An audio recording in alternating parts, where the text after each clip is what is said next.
Assalamualaikum warahmatullahi wabarakatuh. Nama saya Muhammad Iqbal Valian, NPM 2021020129, akan menjelaskan tentang materi yang ada pada mata kuliah Sosiologi Politik. Kita bahas pengertian Sosiologi Politik dulu. Jadi sosiologi itu menurut Auguste Comte adalah cabang ilmu yang mempelajari tentang masyarakat. Sedangkan politik itu adalah cabang ilmu yang mempelajari tentang suatu negara, lalu kekuasaan yang ada di dalamnya, pengambilan keputusan dan kebijakan dan lain-lain gitu. Jadi jika digabung, sosiologi politik itu adalah cabang ilmu yang mempelajari tentang masyarakat, lalu struktur sosial, peran data sosial, lalu perilaku masyarakat, dan juga proses konflik dan interaksi yang ada dalam masyarakat gitu. Selanjutnya yaitu budaya politik. Jadi budaya politik itu adalah seperangkat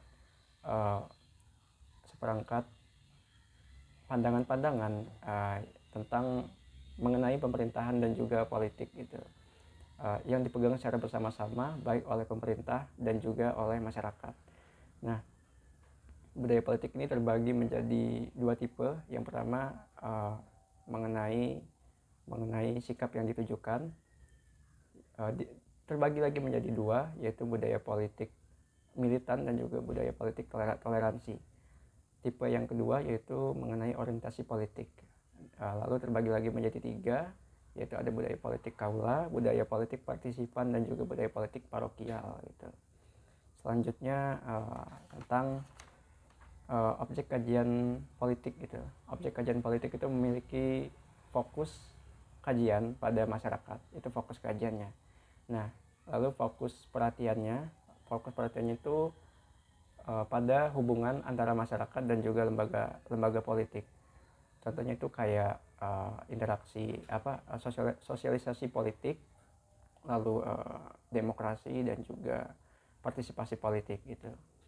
Lalu metode kajian politik. Metode kajian politik itu ada 4.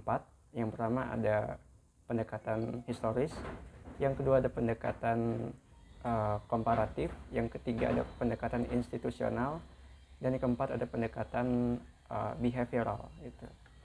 Selanjutnya adalah konsep sosiologi politik gitu. Jadi konsep sosiologi politik itu adalah masyarakat, lalu negara, lalu ada kekuasaan, lalu stratifikasi sosial, lalu perubahan sosial, lalu ada sosialisasi politik, partisipasi politik, lalu komunikasi politik, lalu partai politik, konflik politik, dan civil society, dan juga demokrasi gitu.